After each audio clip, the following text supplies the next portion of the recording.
Bonsoir à tous. Je vous salue dans le nom du Seigneur. Je suis heureux d'être avec vous ce soir. Merci à Dieu. Que Dieu soit glorifié. Il y a quelques années de cela, un homme était en train de travailler le matin, il faisait ses affaires, il est parti pour faire son métier, il travaillait sur les toitures. Et puis, quand il a arrivé chez son client, quand il est arrivé chez le client, il a mis son échelle pour monter sur le toit. C'était un toit qui était assez haut. Et puis quand il est arrivé sur la toiture, vous savez qu'est-ce qu'il y avait sur le toit? Il y avait une Bible. Mais très très haut, là-haut, là. Une Bible là-haut. Il est descendu. Il a pris la Bible et il l'a jetée sur le toit. Il a essayé et à chaque fois la Bible s'ouvrait et elle retombait par terre. Impossible de jeter la Bible sur le toit. Il est allé voir le monsieur de la maison et il a dit: monsieur, est-ce qu'il y a quelqu'un qui a vu travailler ici avant moi sur le toit? Monsieur a dit: non monsieur, il n'y a personne qui a vu travailler ici. Alors il ne sait pas ni comment ni pourquoi.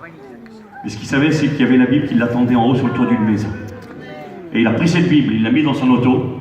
Quand il a fini son travail, il a commencé à feuilleter ce livre. Et vous savez quoi, ce garçon, il est devenu chrétien. Dieu a changé sa vie. Dieu voulait que cet homme ait un contact avec la Bible. Il est écrit qu'il a plu à Dieu de sauver le monde par le moyen de la prédication. Et Dieu désire ces réunions comme ce soir, où il y a ce contact avec la Bible, avec la parole de Dieu. Vous savez quoi? Parce que Dieu nous aime et parce que Dieu nous cherche. Alors j'aimerais ne pas perdre de temps inutilement. Je vais vous lire la Bible. La parole du Seigneur.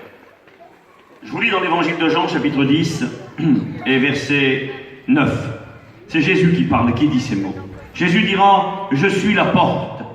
Si quelqu'un entre par moi, il sera sauvé. Et ensuite il dira: le voleur, lui, ne vient que pour dérober, égorger et détruire. Mais moi, je suis venu afin que les brebis aient la vie et qu'elles aient la vie en abondance. Je suis le bon berger et le bon berger donne sa vie pour ses brebis. On fait ensemble une deuxième lecture, s'il vous plaît, dans l'évangile de Luc, chapitre 19 et verset 10. Il est écrit cette parole. Jésus dit: le salut est entré aujourd'hui dans cette maison, car le Fils de l'homme est venu chercher et sauver ce qui était perdu. J'aurais aimé prier avec vous un instant, avant de méditer la Bible et de vous partager ce que Dieu met sur mon cœur.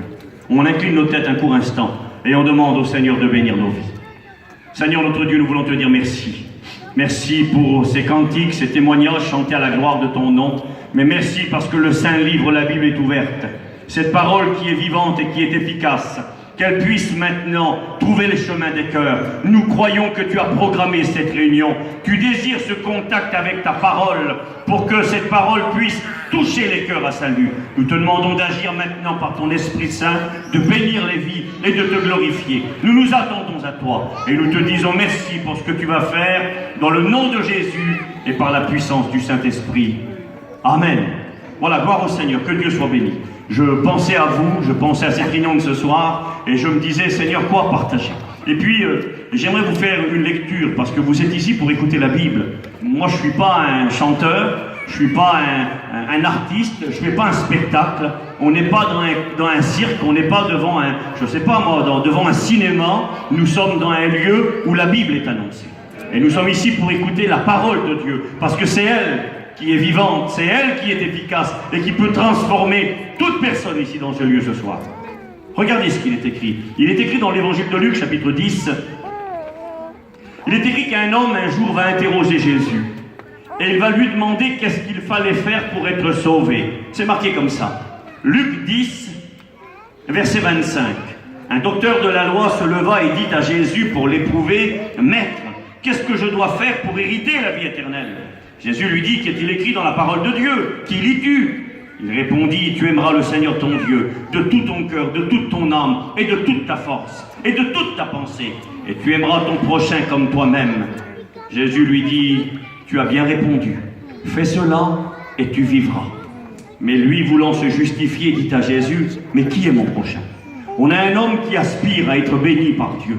On a un homme qui aspire à pouvoir avoir cette espérance d'une vie éternelle auprès de Dieu. Et qui va demander à Jésus: mais qu'est-ce qu'il faut faire pour être sauvé? Et Jésus lui dit: mais qu'est-ce que tu lis dans la parole de Dieu? Et l'homme va dire: eh bien, pour être sauvé, il faut aimer Dieu. De tout son cœur, de toute sa force, de toute son âme, de toute sa pensée. Et il faut aimer ceux qui nous entourent comme nous-mêmes. Et Jésus va lui dire: écoutez-moi, fais ceci et tu vivras. Il s'est écrit que cet homme a voulu se justifier. Vous savez pourquoi? Il est écrit qu'il a voulu se justifier.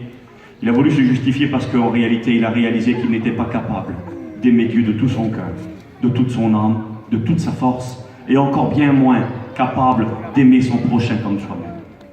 Ce soir, si je devais vous poser la question à vous, les critères, la barre est très, très haute, la barre est élevée. Les critères exigés par le Seigneur pour que nous puissions hériter de la vie de Dieu, hériter du salut, hériter de l'approbation, de la bénédiction de Dieu, c'est que nous devons aimer Dieu plus que tout et aimer ceux qui nous entourent comme nous-mêmes. Et en réalité, mes amis, je vous le dis tout de suite, il n'y a personne qui répond à ces exigences. Personne n'aime Dieu de tout son cœur, de toute son âme et de toute sa force. Personne n'aime son prochain comme soi-même. Oui, nous devons y aspirer en tant que chrétiens, mais dans la réalité, personne. Et Jésus est en train de dire à cet homme, eh bien en réalité personne ne peut prétendre être sauvé par ses œuvres.